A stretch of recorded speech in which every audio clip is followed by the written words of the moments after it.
السلام علیکم ورحمۃ اللہ۔ برادران اہل سنت و جماعت، جیسا کہ آپ دیکھ رہے ہیں 2-4 دن سے مہاراشٹر میں ایک ہنگامی صورت بپا ہے۔ وہ ہنگامی صورت یہ ہے کہ ابھی چند دن پہلے مہاراشٹر کے ایک غیر مسلم پنڈت نے، ایک مہنت نے، ایک سادھو نے اپنی سبھا میں، اپنی اسپیچ میں، جو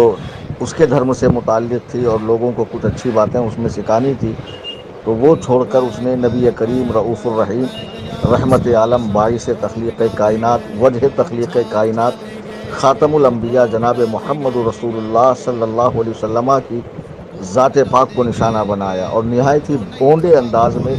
حضور کی ازدواجی زندگی پر گفتگو کی، جو اس کا کوئی حق نہیں تھا۔ ہندوستان ایک ایسا ملک ہے جہاں کئی مذاہب کے ماننے والے رہتے ہیں اور امن و چین سے رہتے ہیں، سب اپنے اپنے مذہب پہ عمل کرتے ہوئے۔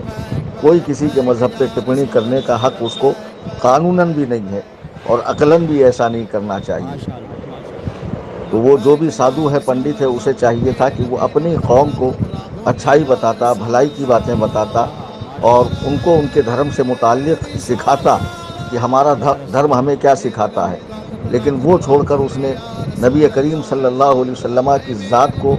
گھٹیا انداز میں نشانہ بنایا، جبکہ ہم یہاں دیکھتے ہیں ہندوستان میں ایسے کئی پنڈت بھی ہیں جو حضور کی اچھائی، حضور علیہ الصلوۃ والسلام کی ذات سے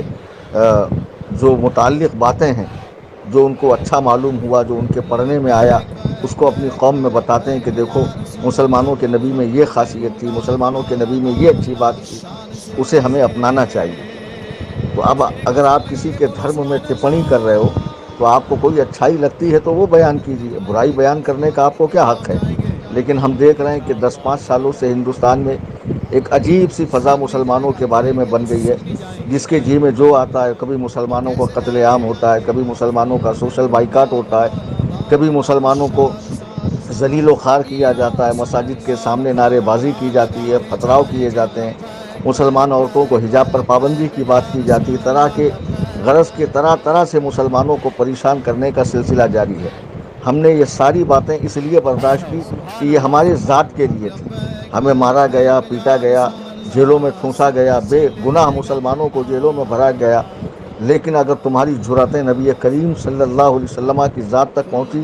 تو یاد رکھو، مسلمان اپنی جان، مال، عزت، آبرو سب کچھ قربان کر دے گا، اپنا کنبہ قربان کر دے گا، اپنے بچے کو قربان کر دے گا، لیکن نبی کی ذات پہ حرف نہیں آنے دے گا۔ وہ صحابہ جنہوں نے حضور علیہ الصلوۃ والسلام کے پسینے کو زمین پہ گرنے نہیں دیا، تو وہ ایسے مسلمان جو میدان جنگ میں حضور کا خون زمین پہ گرنا برداشت نہیں کر سکتے تھے، انہی صحابہ کے ماننے والے ہم ہیں، اور محبت رسول ہمارے سینوں کے اندر ہے، یہ ہمارے ایمان کا حصہ ہے۔ وہ شخص مومن ہو ہی نہیں سکتا جو اپنی جان سے بڑھ کر حضور نبی کریم صلی اللہ علیہ وسلم سے محبت نہ کرے۔ میں تمام مسلمانوں سے اپیل کرتا ہوں، گزارش کرتا ہوں، خدا را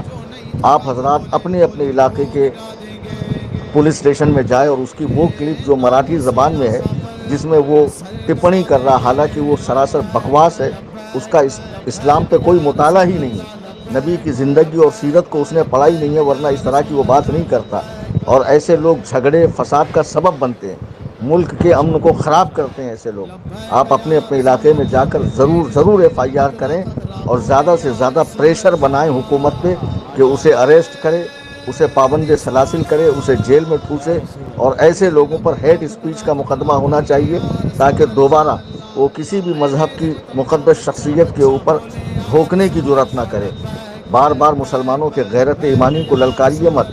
ہم لوگ اس ملک کا ایک اٹوٹ حصہ ہیں، یہاں رہتے ہیں اور یہاں رہ کر اس ملک کی حفاظت اور ہمارا فریضہ ہے۔ ہم ملک کے قانون پر اعتماد بھی کرتے ہیں اور جو قانون ہماری بھلائی کے لیے بنائے گئے ہیں اس پہ عمل بھی کرتے ہیں، لیکن بار بار حکومت کو بھی چاہیے کہ اس طرح ہیٹ اسپیچ دینے والے جو بھی پاکھنڈی لوگ ہیں، وہ کسی بھی فیلڈ کے ہوں، ان پاکھنڈیوں پہ کڑی، وہ چاہے نیتا ہو، چاہے سادھو سنت ہو، چاہے کوئی پنڈت ہو، کوئی اسکالر ہو، کوئی پروفیسر ہو،